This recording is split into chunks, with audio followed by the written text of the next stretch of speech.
Hello বন্ধুরা, Sulata cooking রেসিপির পক্ষ থেকে সকলকে জানাই স্বাগত। সবসময় তো আমরা সবার পছন্দের রান্না করি, আজকে আমি আমার পছন্দের রান্না করলাম বন্ধুরা। খেতে যে এতটা পরিমাণে মজার হয় বলে বোঝানো যাবে না। বন্ধুরা, এখানে নিয়েছি আমি 500 গ্রাম পরিমাণে একটা পেঁপেটাকে কিন্তু খোসা ছাড়িয়ে ছোট ছোট টুকরো করে নিব। আর নিয়েছি আমি মিডিয়াম সাইজের একটা আলু। আলু আর পেঁপেগুলোকে কিন্তু আমি একই সাইজ করে কেটে নিয়েছি। এখানে নিয়েছি আমি বেশ কিছুটা পরিমাণে ছোট চিংড়ি মাছ। চলে যাব চুলায়, কড়াইতে দিয়েছি আমি পরিমাণ মতো সরিষার তেল। তেলটা আমার গরম হয়ে গেছে। এখন আলুগুলো দিয়ে আর পেঁপেগুলো দিয়ে কিন্তু আমি খুব সুন্দর করে ভেজে নিব।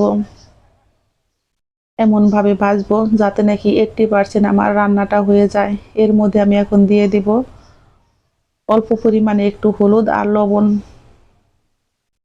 লবণ আর হলুদ দিয়ে কিন্তু আমি খুব ভালো করে ভেজে নিব। বন্ধুরা, পেঁপে দিয়ে ছোট চিংড়ি মাছ খেতে হয় কিন্তু দুর্দান্ত মজার। এইভাবে রান্না করলে যারা ভাত খেতে পারেন না তারাও কিন্তু এক থালা ভাত নিমেষে খেতে পারবেন, এতটাই মজার হয়। বন্ধুরা, আলু আর পেঁপেটা কিন্তু আমার খুব সুন্দর করে ভাজা হয়ে গেছে। এখন আমি চুলাই থেকে নামিয়ে নিব।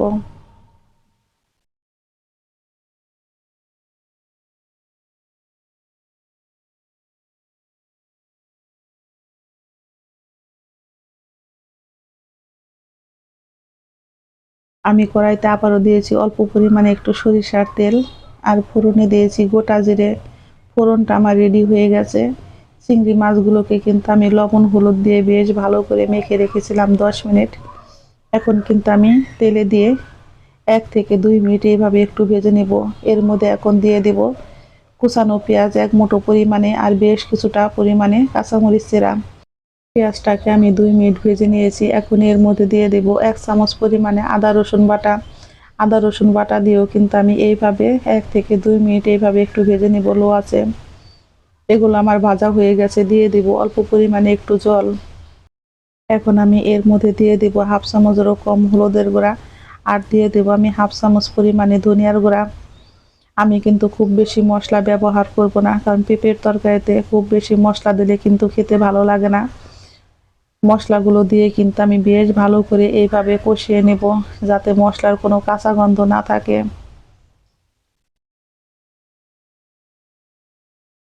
মশলাগুলো আমার কষানো হয়ে গেছে। এখন আমি দিয়ে দিব ভেজে রাখা পেঁপে আর আলু। আলু আর পেঁপে দিয়ে আমি চুলার আঁচটাকে কমিয়ে কিন্তু এইভাবে 2 থেকে 3 মিনিট একটু ভেজে নেব।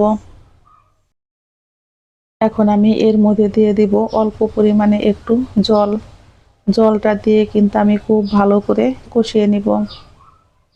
বন্ধুরা, এই কষানোটা যত ভালো করে হয় তরকারিটা খেতে কিন্তু ততটাই পরিমাণে বেশি মজার হয়।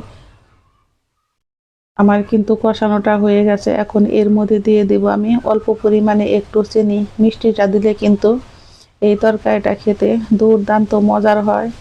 আর দিয়েছি আমি 1/2 চামচ পরিমাণে লবণ। লবণটা আমার স্কিপ হয়ে গেছে। এর মধ্যে এখন দিয়ে দিব পরিমাণ মতো ঝোল। যেহেতু আমার আলু আর পেঁপেটা কিন্তু নরম হয়ে গেছে, সেই জন্য ঝোলটা কিন্তু আমার খুব বেশি লাগবে না।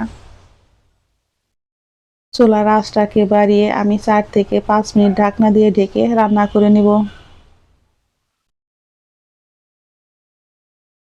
ঢাকনাটি তুলে দেখাচ্ছি বন্ধুরা, দেখুন তরকারিটা কিন্তু আমার একদম রেডি হয়ে গেছে।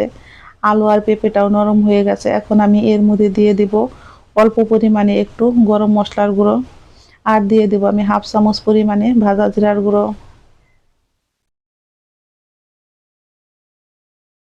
আমি দিয়ে দিব আবারও 1/2 চামচ পরিমাণে লবণ। বন্ধুরা, তরকারিটা কিন্তু আমার রেডি হয়ে গেছে। আমি এখন একটু নেড়ে দিব আর লবণটা দেখে নিব ঠিক আছে কিনা।